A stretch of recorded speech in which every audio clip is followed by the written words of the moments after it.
Well, another area that you need to explore is great. I've got the computer, I've got my multifunction device, so I'm pretty well set there. Well, how do I communicate with the world? Now, that's a good question. And so I kind of did some thinking about it. Well, of course, there's the standard telephone line. And by the way, always have a dedicated line for your business. Don't ever try to use your home phone and your business. Keep the two totally separate.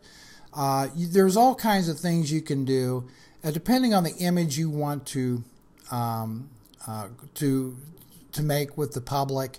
You know, there's answering services out there that can answer the phone for you. There's all kinds of things you can do, but at the most basic level, decide whether you're going to use the service from your local telephone company for a business class line, because you probably want to have your business number listed in the yellow pages, and that's going to be a function of that. And the price on those are around $45 or more a month, plus your long distance charges and so forth.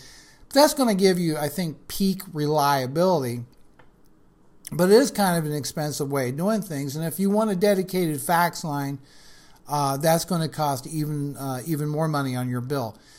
A happy medium, and I think a good alternative, is a company like Vonage. Now, what Vonage does is it uses your broadband connection to deliver a standard phone jack or two that you can use for your business. And we use Vonage here. It's $34 a month is what I pay for one Vonage line. And I have all your features such as voicemail and there's other features to the thing. I use SimulRing a lot. It rings my office phone and my cell phone, so when I'm out and about, customers I can still get right through to me. I'm not a big fan of voicemail. I'll be honest with you. I like and auto attendance and all that. That's just my personal opinion. When I call a business, I want to talk to a human being. I don't want to play voicemail. I don't want to get involved in voicemail jail, and I definitely don't want to sit there and play 50 questions with a machine. I just find that irritating. I don't know. Maybe you don't. But Vonage is certainly, and you can also, for like about $10 more a month, you can get a second Vonage line just for faxing. And I've tried that, and people have had, I'll be honest with you, mixed results by using a Vonage line for sending faxes.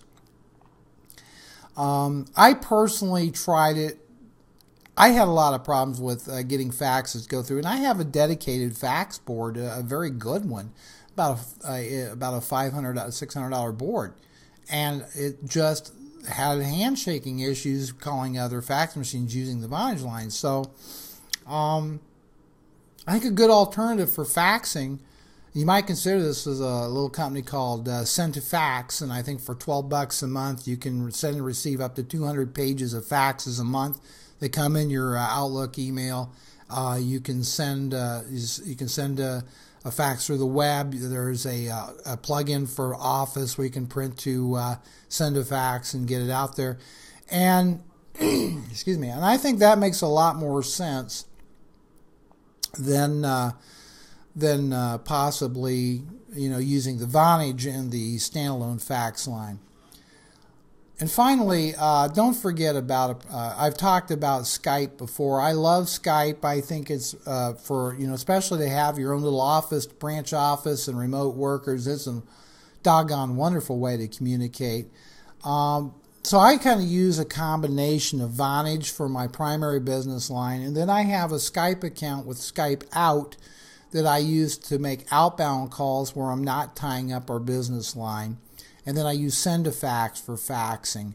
And the Skype account is $3 a month for unlimited outbound calling in the USA and Canada.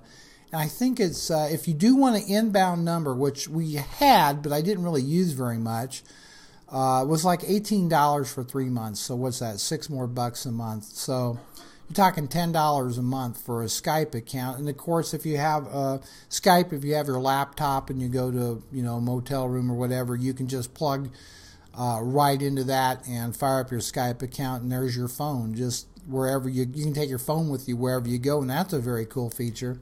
But Skype also has some, it has the chat capability, file transfer, and also video conferencing, which they're getting into in a very good way. And I think their major version 4 release of Skype is going to have significantly improved voice, or not voice, but video conferencing involved.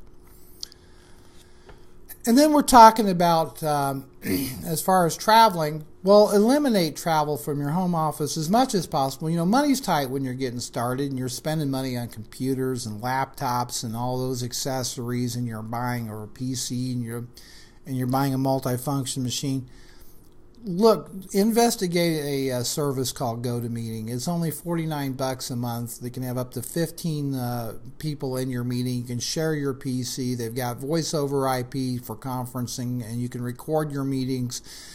Really, it's less than a tank of gas anymore, and you can be so much more productive with hosting your meetings online as opposed to, face-to-face. People are busy out there, and you can spend a whole lot of time, wasted, unproductive time, in face-to-face meetings that you could do very well from your home office and do a really slick professional job. So I definitely recommend GoToMeeting.